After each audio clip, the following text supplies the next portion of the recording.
Bonjour à tous et bienvenue pour une nouvelle édition de Dragon Mag. Metz Handball a chuté face à ICAST, s'est montré intraitable sur la route de la Ligue Butagaz Energy et s'apprête à aborder un autre match crucial de Champions League face au FTC Budapest. Une situation qui a un tout petit air de déjà-vu. Nous allons en parler durant les 40 prochaines minutes avec notre invité du jour. Il s'agit de Grégory Muller, le directeur commercial de Metz Handball. Bienvenue Greg. Bonjour Mathieu. Et bien sûr, avec nos chroniqueurs habituels, vous les connaissez très bien, à commencer par Rémi Alézine de l'Ami Hebdo. Salut Rémi. Bonjour à tous. Et Thomas Lavaux de France Bleu Lorraine Nord. Bonjour tout le monde. Alors, on va commencer, une fois n'est pas coutume, par parler un petit peu de handball masculin. Ce sera une courte première mi-temps.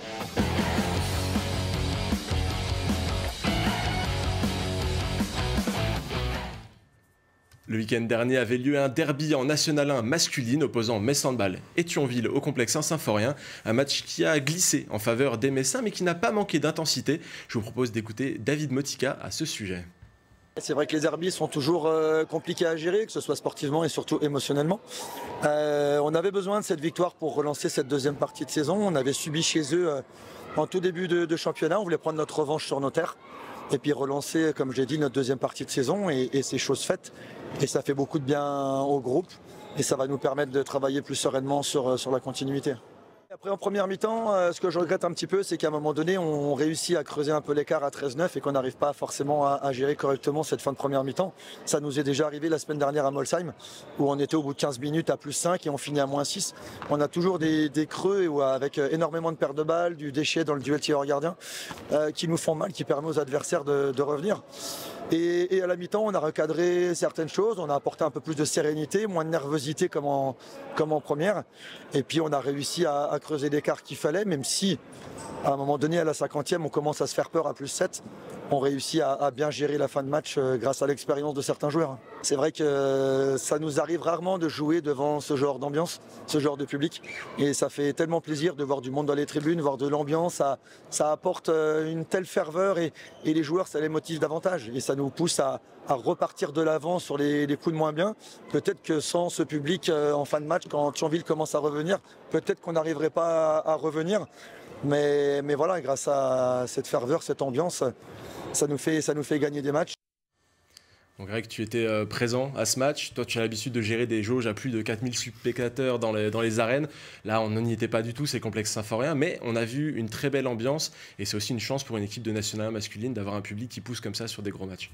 Ouais, c'était sympa. En fait, l'association travaille aussi bien, avait réussi à faire venir du monde. On n'était pas loin des 1000 personnes, je pense, au complexe.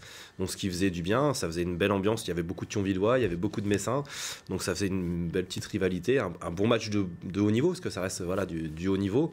Alors, tant mieux, Metz Handball gagne encore une fois, et ça, c'est le principal. Et ça fait du bien de mettre en avant aussi nos garçons qui se battent tous les jours pour performer à ce niveau-là.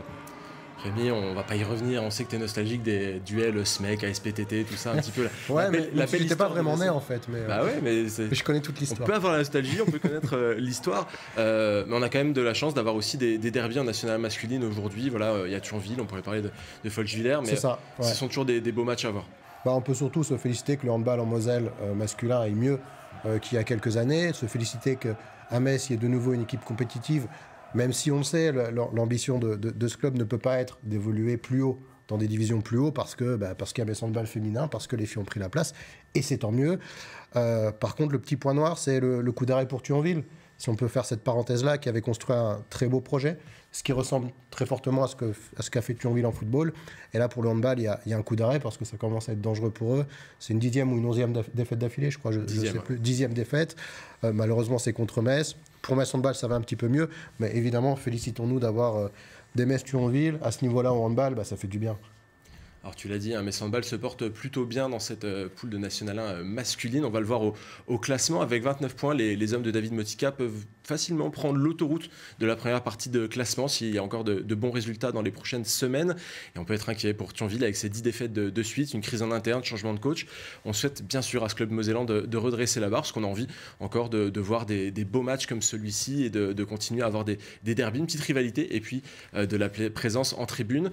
Pour la suite, Metz Handball se déplacera à Lille, Villeneuve d'Ascq, ce sera samedi avant un nouveau match à domicile. La semaine prochaine, ce sera contre Chambéry. Et on ne peut que vous inciter à aller jeter un œil à ce qui peut se passer en National 1 masculine. Autre information handball masculin, on a appris cette semaine la signature du Mosellan Vincent Gérard à Istres en Pro League. Il avait été libéré auparavant par le club de Kiel où il n'était plus forcément dans les plans. Rémi, qu'est-ce que ça t'inspire, ce rebond en 2e division pour un joueur qui continue de rêver de participer aux Jeux Olympiques une dernière fois? Alors, son rêve, il ne m'appartient pas d'y mettre fin.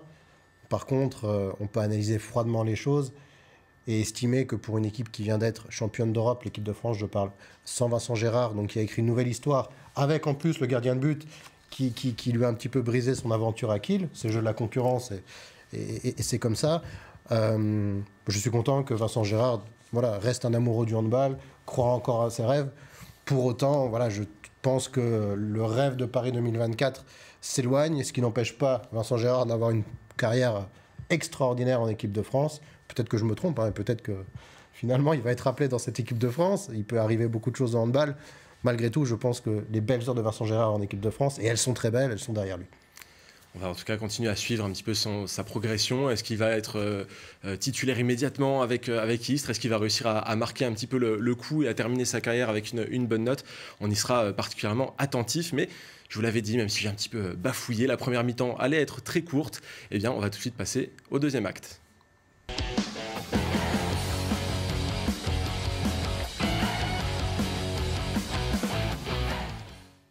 Alors on ressort les jupettes, on va parler de nos Dragons qui se sont inclinés face à ICAST, une défaite qui met fin à une belle série de 9 victoires consécutives en Ligue des Championnes. C'est finalement un peu ICAST, la bête noire de Metz Handball cette saison, 2 défaites contre 7 équipes. C'est assez inhabituel, d'habitude Metz Handball arrive toujours à prendre un des 2 matchs. Greg, selon toi, qu'est-ce qui n'a pas marché sur ce match retour au Danemark? Avec le peu de compétences que j'ai de ce côté-là, ce qui n'a pas marché, la première mi-temps est un peu difficile. Moi, ce que je retiens, c'est que l'équipe s'est battue quand même jusqu'au bout. Il y a eu un moment dans le match où on était très très loin. Alors après, oui, il y a des tirs ratés, il y a des pertes de balles, mais en face, ça joue bien, ça joue fort, ça joue dur. À des moments, ça joue même très dur. On a presque la balle pour aller chercher ce point. L'équipe s'est battue, ça nous fera une belle finale demain contre FTC. C'est toujours dommage de perdre et 2 fois de suite. Mais il y a des faits de jeu, l'équipe a donné tout ce qu'elle a pu. Je pense que Manu a fait aussi tout ce qu'il pouvait avec l'équipe pour aller chercher cette victoire-là. Ça n'a pas voulu passer. Certaines équipes des fois perdent 2 fois contre eux. Et nous, on a gagné par le passé 2 fois contre des équipes et on a perdu la 3e à des moments qui sont un peu douloureux. Une petite édition sur le Final Four. On va pas... on verra bien à ce moment-là. Thomas, ce match, moi j'ai lu ça et là que Metz Handball n'avait pas su répondre forcément aux défis physiques. Moi j'ai eu l'impression quand même qu'il y avait une attention particulière, un vrai plan au niveau de la défense. Metz Handball a essayé de stopper les transitions, a essayé de bloquer pas mal de choses. On a surtout vu un match de très bonne facture contre ICAST et ça s'est joué à des détails, peut-être des poteaux, quelques petites pertes de balles par-ci par-là. On fait le constat d'un jeu offensif, effectivement, avec des pertes de balles, des tirs ratés, notamment un tir qui aurait pu ramener le match nul. La réalité, c'est que Metz à ICAST marque 34 fois. Quand on marque 34 buts à l'extérieur, normalement on rentre, je dirais même pas avec le match nul, on rentre avec la victoire, mais c'est vrai qu'en face il y a l'équipe surprise de cette compétition, avec des joueuses qui elles ne surprennent pas. Jarabkova, on la connaît par cœur, elle a déjà fait mal par le passé à Metz Handball. Ça a été un défi physique, oui, et Metz Handball a eu du mal à y répondre, dans le sens où ICAST a mené pendant 60 minutes, où ICAST a marqué 35 buts également. On est quand même, par rapport à la moyenne Messine cette année en Ligue des Champions, on est dans la fourchette haute. Ça a été un vrai match, de Ligue des Champions, avec une vraie intensité de Ligue des Champions. Ça se joue à pas grand-chose, mais ça se joue à un ballon, comme souvent à ce niveau-là, au très très haut niveau. Et on a déjà entendu Emmanuel Maynard dire peu importe si on joue mal pendant 55 minutes, l'important c'est de réussir les minutes qui comptent, les dernières. Et Rémi, la dernière minute finalement elle est un peu décevante. On aurait pu espérer voir un dernier tir, une dernière occasion de Metz Handball, et puis ça se passe finalement pas si bien que ça. Il y a un dernier arrêt de Camille Depuiset, on va certainement le revoir sur les images, mais cette dernière minute elle fait rager un petit peu. Le point du match nul il peut manquer à la fin. Ouais, mais à l'instar du match contre Brest en championnat, je pense que c'est une erreur de résumer ce match à la dernière action. J'ai eu la chance, les circonstances ont fait que, de voir le match en connaissant le score. Parce que pour plein de raisons, je n'ai pas pu le voir en direct. Et en regardant ce match, en connaissant donc le résultat final, je me suis dit qu'en aucun cas, Metz Handball ne méritait de gagner ce match. Parce que l'adversaire était très fort, parce que Metz Handball en défense était beaucoup trop faible, parce que les gardiens n'ont pas été ce soir-là, ce jour-là, à l'exigence de la Ligue des Champions. Et finalement, il ne faut absolument pas faire l'erreur qui avait été faite au match aller parmi beaucoup d'observateurs, je ne m'englobe pas dedans, a été de dire les arbitres n'ont pas été au niveau ce soir-là. Alors certes, on a vu un meilleur arbitrage, mais on avait surtout une très bonne équipe d'ICAST en face. Et cette équipe l'a prouvé lors de la suite de cette campagne de Ligue des Champions, et l'a encore prouvé ce jour-là. Et il faut prendre ces leçons, il faut prendre ces 2 matchs contre ICAST et les regarder très sérieusement, parce qu'on risque fortement de croiser, je l'espère, cette équipe bien plus tard dans la compétition. Et c'est une équipe qui nous a mis 2 fois en échec, et cette fois, elle nous a mis en échec, pas sur cette dernière action, sur l'ensemble du match. On a couru après, on a été largement dominé à certains moments du match. Et à un moment donné, on a une équipe d'ICAST qui méritait de battre Metz Handball. Alors la campagne de Metz Handball, attention, Ligue des Champions est largement concurrente et largement convaincante, va très certainement très bien se terminer contre Budapest. Mais attention, ce match, il a compté pour quelque chose. Et il faut surtout en tirer les enseignements et ne surtout pas le résumer à cette dernière action. C'est un petit peu le constat qu'on avait fait après Brest. Effectivement, Metz aurait pu arracher le match nul contre Brest. Mais si tu regardes l'ensemble de la deuxième période de Metz et Brest, tu vois une équipe qui a marché sur l'autre et ce n'est pas l'équipe de Metz. Je vous propose, pour décortiquer un petit peu tout ça, qu'on jette un œil au classement de cette Ligue des Champions. On est vraiment dans les derniers instants de cette compétition, en tout cas de la phase de groupe. Metz Handball est toujours en haut, mais à égalité avec Esbjerg. ICAST a refait son retard, donc autant vous dire que tout est possible. On va reparler un petit peu de tous les scénarios possibles un petit peu plus tard. Mais finalement, ce suspense qui revient, je m'adresse au commercial, à celui qui doit vendre des places aux arènes pour le match de ce week-end. C'est un peu une aubaine au niveau du scénario. Ça donne envie d'aller aux arènes et de voir une fête aussi contre le FTC. Alors, ça nous donne une opportunité supplémentaire, ça nous aide à remplir. Alors même si la salle était déjà bien remplie, mais on avance tout droit vers le guichet fermé demain. Donc il reste une petite centaine de places, je crois, encore à vendre. Oui, ça aide. Maintenant, on aurait pu s'en passer, ça aurait été bien aussi. L'histoire veut que ça se passe comme ça. Les filles ont toujours assuré. Elles font aussi une belle saison pour le moment. Ça fait partie du parcours tel qu'on va le vivre sur cette saison, qui sera peut-être moins linéaire. À la fin, comme tu l'as évoqué tout à l'heure, l'important c'est de gagner à la fin. Et on va aller chercher ces victoires-là. Nous, demain, on espère faire une belle fête, une belle salle. Ça sera le cas. Il y aura un petit peu d'Hongrois. Donc on va passer un bon moment tous ensemble. Et puis les filles vont assurer comme à leur habitude. Alors, on va quand même s'en souvenir, en début de saison, on aurait certainement signé dès demain pour une qualification, ou en tout cas une place parmi les 2 premiers de cette Champions League. On parlait à l'époque de groupe de la mort avec cette équipe de Vipers. On parlait pas d'ICAST, même si ICAST a réussi à se montrer au plus haut niveau, Esbjerg, etc. Rémi, finalement, là, on est quand même dans une situation qui est, pour tout fan de handball, hyper intéressante, parce qu'on a eu une phase de groupe riche et aujourd'hui un dénouement qui garde tout son suspense. On est plutôt gâté. On aurait signé pour ce scénario non seulement au tirage au sort, et encore plus après 3 matchs, avec 2 défaites pour Metz Handball. On était déjà tous catastrophés en train de se dire que finalement ça allait être très compliqué. Ça l'a été. Il a fallu sortir des énormes performances pour battre Vipers, pour battre Esbjerg, pour être à ce moment-là de la saison en position d'être premier de ce groupe. Donc Metz Handball l'a prouvé tout au long de la saison. Il est un des clubs qui compte en Europe aujourd'hui. Il est je vais dire 6. Il est dans les 6 équipes qui peuvent postuler à la victoire finale en Ligue des Champions, et il le prouve par ses résultats. Ne me faites pas dire qu'on va être champion d'Europe, il reste beaucoup de chemin, et Metz Handball s'est assez cassé les dents aux portes du Final Four et au Final Four pour qu'on ait tout de suite cette ambition-là. Pour autant, ce club, je pense que tu prends toutes les équipes du groupe, la meilleure position actuellement avant la dernière journée, c'est celle de Metz Handball. Donc si tu l'as gagné, c'est parce que tu le mérites, et je suis persuadé que les mauvais souvenirs face au FTC Budapest appartiennent au passé, et qu'on saura s'en souvenir à l'heure de valider une qualification pour les quarts de finale. On va avoir en tout cas l'occasion d'en reparler, puisqu'il y aura ce match critique contre le FTC. On va le décortiquer un petit peu plus précisément. Mais cette semaine, il y avait aussi un match de championnat, puisque Metz Handball se déplaçait à Mérignac. Emmanuel Mayonnaud retrouvait sa Gironde natale, et Metz Handball s'en est donné plutôt à cœur joie. Thomas, Metz Handball a joué plutôt sérieusement, malgré le déplacement qui aurait pu laisser les jambes un petit peu lourdes. Ces matchs-là, intercalés entre 2 rencontres décisives, ils peuvent servir aussi peu à s'ajuster sans manquer de respect à Mérignac. Je pense qu'il fallait une réaction offensive. Même si en termes de défense, d'intensité physique, Mérignac, bon, c'est pas Icaste, mais voilà, ces matchs-là peuvent servir à ça, et dans ce sens, oui, avec plus de 40 buts marqués, avec une marque très répartie, tout le monde qui a pris son rôle dans cette rencontre, oui, le match, il a marqué une sorte de réaction, effectivement. Ensuite, il n'y a pas eu de blessés, parce que c'est ça la principale crainte également sur ces rencontres. Le déplacement, bon, ça c'est autre chose, mais c'est la réalité d'une saison quand on arrive à ce stade-là. Voilà, je dirais un match plutôt bien maîtrisé, sans trop d'histoire, qui permet d'assurer la transition vers le suivant, le match de cette semaine, quoi, de ce week-end. Rémi, Thomas l'a dit, tout le monde avait marqué, je crois, à la 50e minute. Zaliat Amlamali qui met un 3/3. On voit que le groupe de Metz Handball s'est mis en confiance, que tout le monde a pu participer. C'est aussi des signaux qu'on a envie de voir dans une semaine qui est cruciale. D'où l'importance, on l'a déjà souligné ici, de concerner tout le monde dans une saison, ce qui n'est pas facile quand tu as des matchs de niveau international, de concerner des filles pour lesquelles tu ne sais pas si elles ont ce niveau international. Là, en tout cas, tu prépares au mieux ce match-là.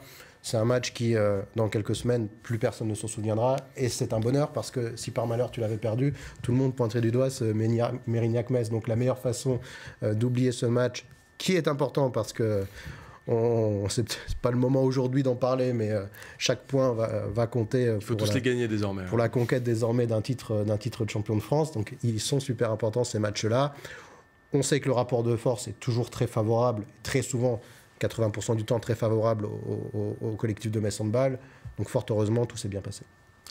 Greg, on a entendu récemment Thierry Weisman dire qu'il était envieux, en quelque sorte, des équipes qui avaient les moyens de se déplacer à travers la France, en jet privé, arriver juste avant le match, repartir juste après.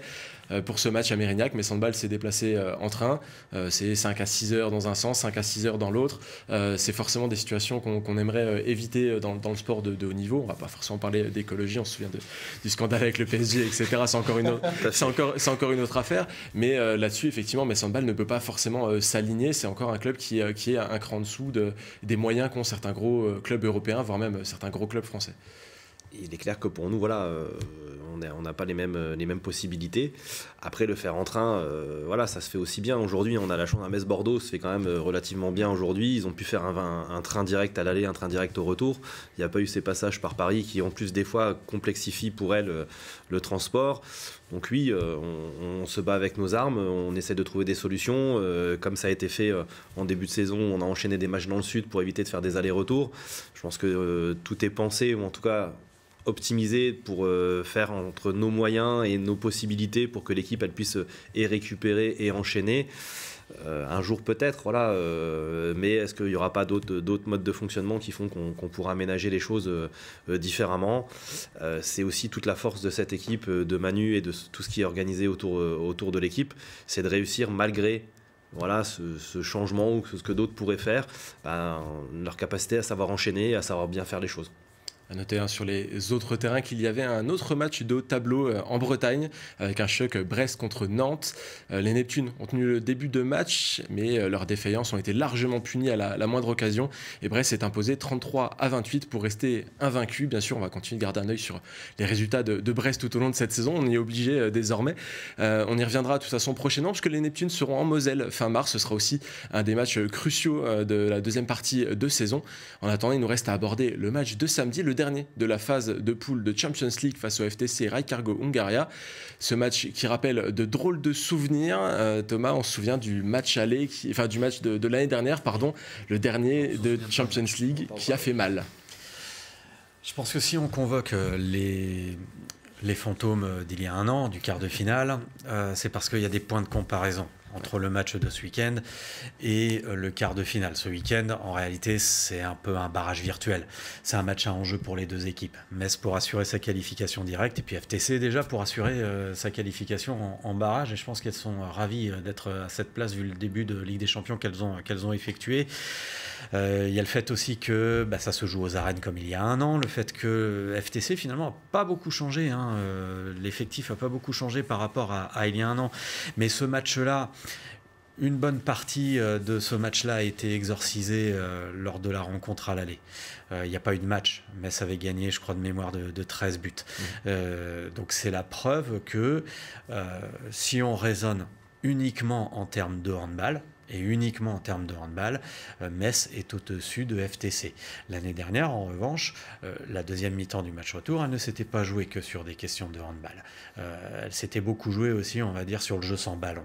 Et FTC avait pris le dessus, très clairement. Là, ce samedi, il faudra que Metz, à la maison, impose le tempo, impose on va dire une physionomie de rencontre basée avant tout sur le jeu, et si Metz y parvient, je pense que l'issue sera positive. Mais voilà, il va falloir prendre le dessus. Thomas, tu nous offres un très bon teasing puisqu'il est temps de marquer une petite pause dans cette émission. On a vu les images qui font mal. Maintenant, on reparlera dans quelques instants de choses plus positives et on va se projeter sur ce match et les conséquences qu'il va pouvoir avoir. Ne quittez pas, on revient tout de suite. Et nous sommes de retour sur le plateau de Dragon Mag, toujours avec notre invité du jour, Grégory Muller, responsable commercial de Metz Handball, et nos chroniqueurs, Rémi Alésine et Thomas Lavaux. Nous étions en train d'évoquer le match contre FTC, un grand match qui nous attend ce samedi et qui rappelle quelques mauvais souvenirs. On a parlé de mauvais souvenirs, on va les laisser un petit peu derrière nous. On va surtout parler du match qui avait animé le début de saison, le premier match de Ligue des Champions des Dragons dans cette campagne de Champions League qui avait été réussi de belle manière en déplacement. On ne savait pas encore à quoi s'attendre au niveau des Dragons et Rémi, elle nous avait plutôt convaincus et c'est plutôt aussi encourageant pour la suite. Ouais, c'était un match avec plein d'interrogations parce qu'on ne savait pas ce que valait le Metz Handball de cette saison. Maintenant, on le sait.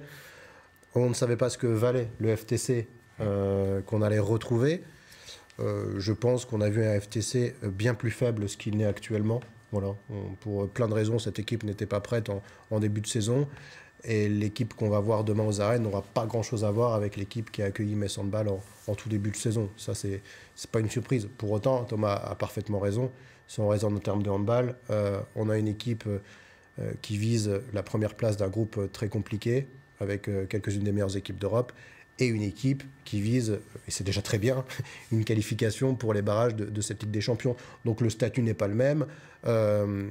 Je ne crois pas au traumatisme de la saison dernière. Je pense que le bras des joueuses est bien assez solide, des joueuses de Metz, pour surmonter ça, parce que la dramaturgie d'une défaite ne serait exactement pas comparable à ce qu'a vécu Metz Handball l'année dernière. Ce qu'a vécu Metz Handball l'année dernière, c'est ce qu'a vécu le club en 2013 en perdant la finale de Coupe d'Europe. Voilà, il y a 2 matchs traumatisants c'est lors de cette dernière décennie. C'est cette non-qualification en Final Four et c'est la finale perdue. La seule finale européenne pour l'instant de Metz Handball de Coupe EHF, ce qui était déjà... On a du mal de parler de ça parce qu'au passé, c'était un truc incroyable. La ville n'attendait que ça et les joueuses étaient complètement fourvoyées contre Holstebro. Donc moi, je pense que c'est un match pour des joueuses expérimentées comme sont celles de Metz, que ce soit avec le maillot de Metz ou avec le maillot des équipes du Danemark ou de l'équipe de France. C'est un détail. Ce sont des joueuses qui doivent être prêtes à jouer ce match-là. Et l'excuse des fantômes de la saison passée ne passerait pas pour moi en cas de déconvenue. Thomas, la saison dernière, on avait parlé de l'impact physique de ces joueuses. C'est ça qui avait un petit peu joué. On se souvient des situations avec Tomori qui avait un petit peu poussé tout le monde à la faute, qui avait fini elle aussi avec un carton. Mais c'est aussi un des enjeux. On sait que Metz Handball n'est pas forcément l'équipe qui répond le mieux au challenge physique. Sur ce match, c'est peut-être Metz Handball qui va devoir donner son tempo et imprimer ce qu'elle a envie de faire pour aller chercher son bon résultat. Le match de l'an dernier, alors je pense qu'on ne parlait même pas d'impact physique, on parlait d'excès d'impact physique. Voilà, c'était vraiment ça. Quand l'adversaire n'y arrivait pas à la balle, l'adversaire a développé d'autres stratégies et ça a fonctionné. Metz Handball est tombé dans le panneau.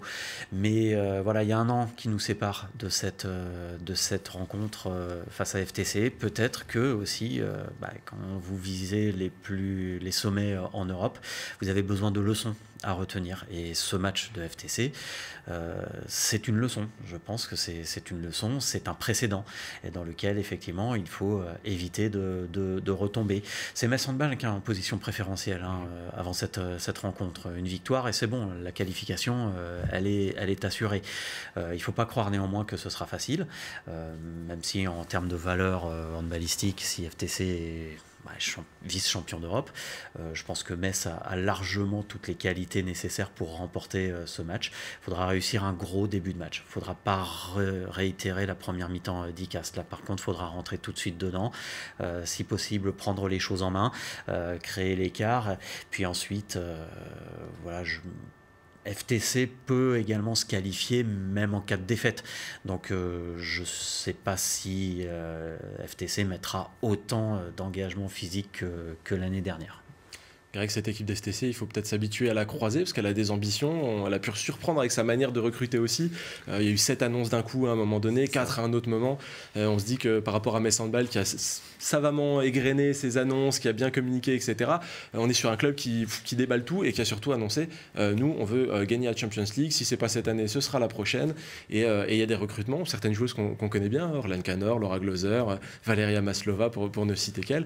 C'est un club qu'on va peut-être recroiser avec des champions sur les prochaines années. C'est un club qui a de l'ambition et ça fait du bien d'avoir des clubs qui ont de l'ambition. Voilà, donc ils ont été chercher des joueuses un petit peu partout. L'effectif va être de qualité. Après, c'est toujours pareil. Avoir des joueuses, c'est bien. En faire un collectif, c'est autre chose. Sur leur mode de communication, oui, on avait un peu quelques échos. On savait qu'il y avait des joueuses qui étaient un peu dans les tuyaux et on s'est dit comment ils vont gérer ça. Bon, bah voilà, ils l'ont fait d'une façon un peu différente de ce que nous, on pourrait l'envisager. Voilà, c'est bien d'avoir ce club-là. Après, ils vont se battre aussi au quotidien avec Dior dans leur championnat. Donc ça fait de l'émulation un petit peu partout. Il y en a d'autres qui sont un petit peu moins sur le devant peut-être pour l'année prochaine. Ou en tout cas, les recrues se dispersent un petit peu. Le principal, c'est que Metz Handball, au milieu de tout ça, est toujours une équipe qui tienne la route. Et pour ça, le président et Manu font bien le taf. Donc on espère encore annoncer des choses dans un futur plus ou moins proche. Et ils travaillent pour ça. Et après, voilà, on va se concentrer sur nous. Thomas l'a un petit peu dégrossi sur son intervention précédente. Je vous propose un casse-tête. Ce sont les scénarios de qualification. Qu'est-ce qui peut se passer ce week-end? On va regarder ça tout de suite. Alors accrochez-vous, on va vous le laisser à l'écran quelques instants pour que tout le monde puisse bien comprendre. Il y a une situation qui est très simple. Si Metz Handball gagne, Metz Handball est qualifié. Metz Handball tient sa place en quart de finale. On n'en parle plus. Par contre, s'il y a une égalité, il y a tout un tas de scénarios qui se proposent. Alors les cercles bleus, ce sont les matchs nuls, les croix, ce sont les défaites. Et on peut voir que ça se complique un tout petit peu. Il y a un scénario en cas d'égalité où Metz Handball finit quand même premier, un scénario où Metz Handball finit deuxième, mais il y a aussi ce scénario où Metz Handball peut finir troisième et devra passer par les huitièmes de finale. En cas de défaite, c'est encore plus compliqué puisqu'il faudrait miser sur des échecs d'Esbjerg et Icast. Et il y a aussi toute une sorte de scénario qui peut amener Metz Handball à la deuxième ou à la troisième place. Donc c'est tout un micmac, c'est un vrai casse-tête. Je vous laisse chez vous, vous pouvez prendre un stylo, essayer de refaire le schéma. C'est aussi ça. Simple, si tu gagnes, c'est aussi ça les fins de saison. Mais justement, Rémi, je sais que tu es cartésien, tu vas me dire il faut gagner et puis on n'en parle plus. Le seul objectif qui tienne au vu du classement, au vu du statut entre les clubs, c'est une victoire. Après, on fera les calculs qu'il faut à la fin. Moi, tu m'as perdu au bout de 2 secondes. Déjà, mais si tu rajoutes en plus qui on peut tomber en quart et en huitième en fonction des résultats des équipes adverses, là on est. On va se laisser le temps. On va se laisser le temps. Là, l'important c'est déjà d'aller chercher la qualification. Mais effectivement, on a envie d'être un petit peu cartésien et de se dire qu'il faut juste gagner, mais c'est pas si simple. On sait que match nul ou défaite, il peut y avoir des tas de scénarios. J'espère que vous avez fait une petite capture d'écran, une petite photo et qu'on n'aura pas besoin forcément de trop y revenir, que le scénario sera simple. Victoire, première place, mais attention à ce qui se passe sur les autres terrains. On pourra avoir des surprises avec ces équipes comme FTC justement qui essayent de tenir leur qualification, puisque FTC peut finir 5e ou 6e avec un résultat favorable de Lubin contre Crime, ou encore sortir des playoffs en cas de nul ou de défaite à Metz. Donc il y a aussi de l'enjeu pour FTC qui va venir avec le couteau entre les dents et il faudra se méfier de ça. Rendez-vous samedi à 16h pour en savoir plus. Moi pour l'instant je vous propose de passer notre dernière partie d'émission, c'est la conférence de presse.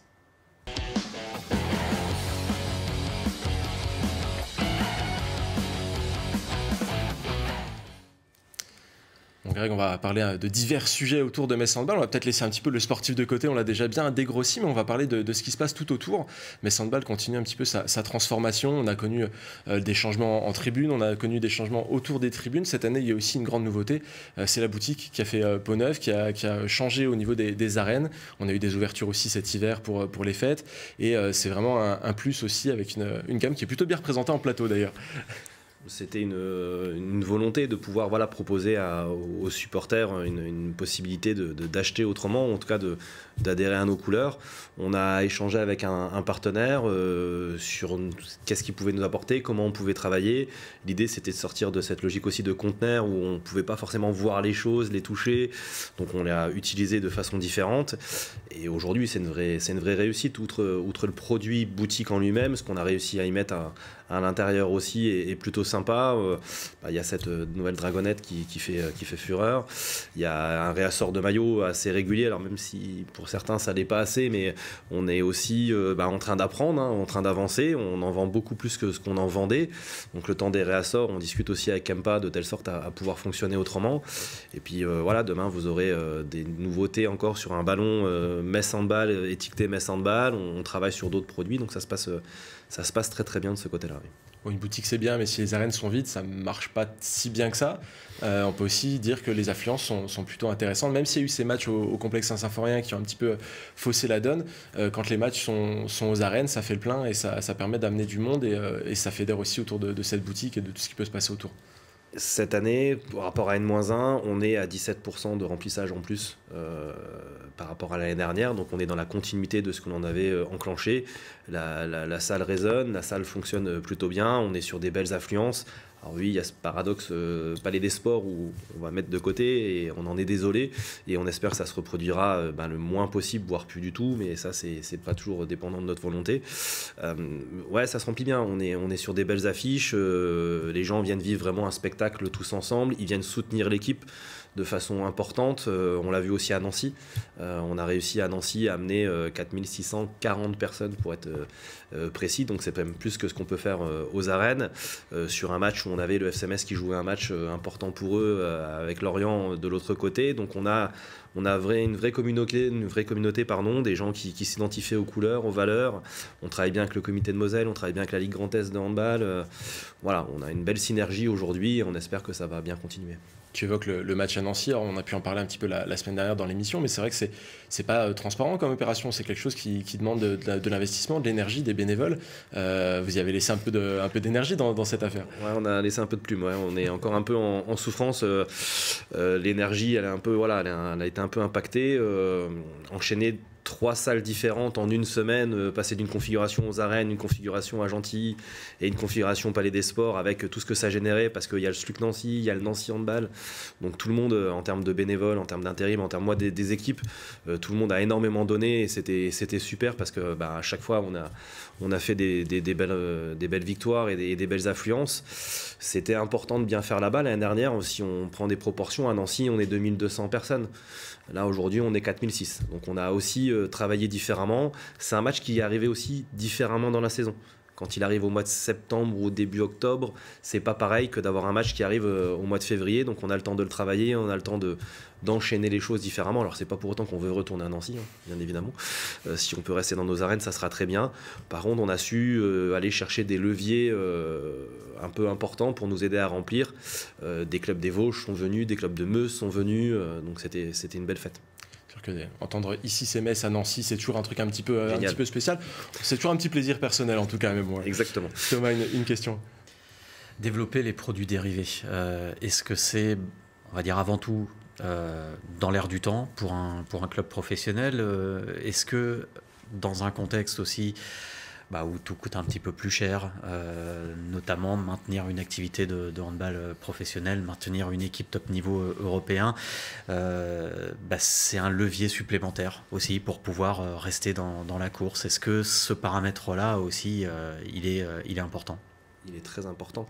Aujourd'hui, ça fait partie d'une stratégie globale. En fait, les gens aujourd'hui, quand ils viennent aux arènes, il faut qu'ils puissent accéder déjà d'une façon assez simple à la salle, d'accéder à la billetterie, d'accéder à une boutique, d'accéder à une buvette, développer des leviers, faire que les gens s'identifient à des couleurs, s'identifient à des produits marketing et de merchandising. C'est un ensemble de choses. On voit beaucoup de jaunes dans les arènes, on voit des maillots un peu différents, on a aussi un peu des stratégies autour des joueuses. Il y a des joueuses qui vendent des maillots, on n'a même pas le temps de les avoir, qui sont déjà vendus. Donc on a une vraie enveloppe marketing, merchandising qui doit se mettre en place, dont l'outil boutique. On arrivait un peu au bout de l'histoire de ce conteneur qui nous a énormément aidé, mais qui fait qu'aujourd'hui il fallait passer à autre chose. On a mis aussi ces chariots qui sont capables de tourner un peu au niveau des arènes dans les coursives pour désengorger la boutique de temps en temps. Je pense que ça fait partie d'une enveloppe globale, d'une vision globale que l'on doit avoir. Rémi, une question? Ouais, sur l'aspect bankable, même si j'aime pas utiliser ce mot-là pour parler d'une chose, mais en foot, on entend souvent, par exemple, quand Neymar arrive au PSG, que ça coûte des centaines de millions d'euros, l'argument de dire mais de toute façon il va vendre tellement de maillots que ce sera rentable. Moi je voulais savoir dans la tête très pragmatique du directeur commercial, quand une joueuse comme Chloé Valentini, qui est une des joueuses préférées des arènes et du public, prolonge son contrat à Metz Handball, comment on prend la nouvelle? Est-ce que, alors, c'est très pragmatique, hein, on n'oublie pas que c'est une excellente joueuse et on n'oublie pas qu'on parle d'être humain et de joueuse de handball, est-ce qu'on se dit que pour le porte-monnaie, pour le compte en banque du club, ça va faire du bien qu'une joueuse, pour vendre des maillots, pour vendre des produits dérivés de cette joueuse-là, ça va faire du bien aussi, et pas simplement sur le plan sportif au club? Forcément, ça a un impact. Et forcément, on regarde ça de très très près. On a des discussions avec le président. Voilà, on essaie de savoir où est-ce qu'ils en sont au niveau des négociations et des discussions, parce que nous, on a derrière des enjeux de commande, de renouvellement, etc. Donc Chloé, outre déjà le fait qu'elle se réengage sur 3 ans, est la plus grosse vente aujourd'hui en termes de maillots, ce qu'on n'a même jamais connu par le passé. D'autres joueuses ont été historiques à Metz Handball et ont vendu beaucoup de maillots, mais là, on arrive à un niveau avec Chloé qui est irrationnel pour nous. On a beau recommander à essayer de se mettre des quantités, on en commande encore une fois pas assez. Donc oui, ça a un impact, oui, on doit avoir un regard par rapport à ces choses-là. Alors on n'est pas dans le monde du foot et on est dans des proportions qui sont différentes, sûr, ouais. mais bien évidemment que ça a des enjeux et il faut qu'on soit attentif à ça. On a aujourd'hui des indicateurs, on a des curseurs qu'on regarde qui nous permettent d'avoir une sensibilité. On a d'autres choses aussi. On a été aussi à regarder à Nina Grisel, on est proche de l'Allemagne. On a des gens qui viennent aujourd'hui de Dortmund régulièrement. On voit dans des arènes, on voyait au départ des maillots de Dortmund.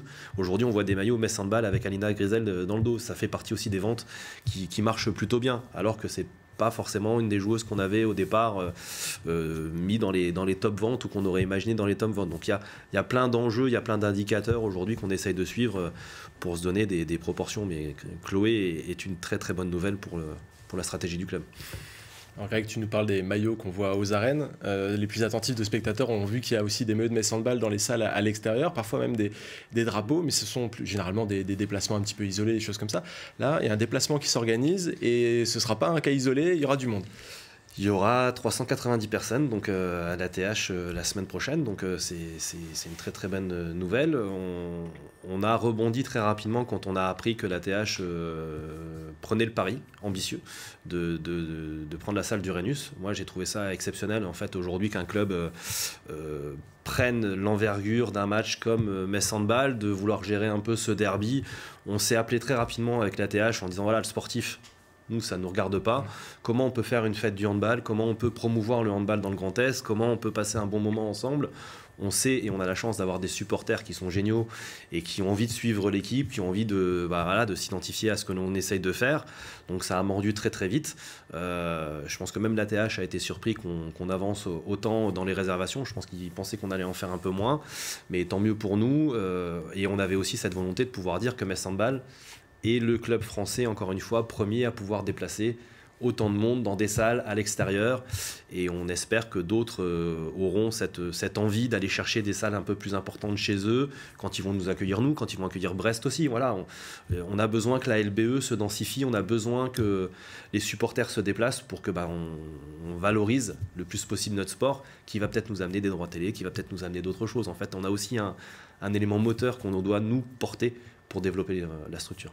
On parle de 5600 spectateurs. Metz Handball est souvent dans les affaires de record du côté du sportif. La Metz Handball va être du côté des visiteurs sur un record d'affluence en LBE. Ça dit aussi quelque chose de l'attractivité du handball féminin, puisque l'ATH, finalement, c'est une petite équipe, entre guillemets, qui vient de deuxième division, qui monte progressivement et qui réussit à créer... gros club de handball. Et oui, mais qui vient quand même du niveau en dessous et qui réussit à fédérer beaucoup de monde. Ça dit quelque chose de l'attractivité de ce championnat et de ce qu'il peut produire dans les années à venir. C'est génial.